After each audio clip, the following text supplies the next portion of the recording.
The Donald Trump whirlwind will rip into London tomorrow for the second time this year when the US president touches down to attend a NATO security summit. The capital is bracing itself for the Donald's arrival, with Boris Johnson expected to limit his time with the president and NHS staff planning protests outside Buckingham Palace.Read more. Jeremy Corbyn claims documents confirm NHS is on the table in post-Brexit trade talks. Although the two-day security summit has been in the calendar for over a year, Trump's visit just days ahead of the 12th of December general election represents a minefield for the Conservatives.A. key Labour attack line has been that the Tories will put the NHS on the table as part of a post-Brexit trade deal with the US.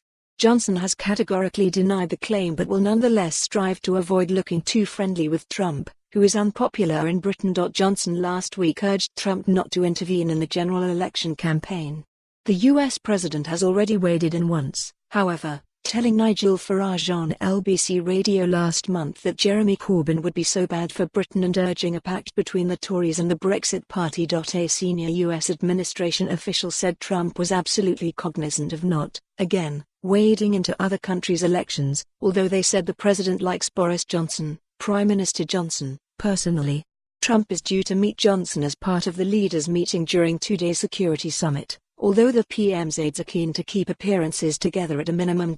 Jeremy Corbyn is reportedly keen to weaponize Trump's visit to tarnish the Conservatives with the accusation that the country would submit to the US's lower standards and demands over trade after Brexit. Johnson is not the only leader steeling himself for the meeting. Trump's appearance at a NATO summit in Brussels last year was widely seen as disastrous. The president tore into his allies for not paying their fair share and hinted he could quit the organization. Read more. Angela Merkel says Europe cannot do without NATO. NATO has been a touchy subject among European leaders in recent months.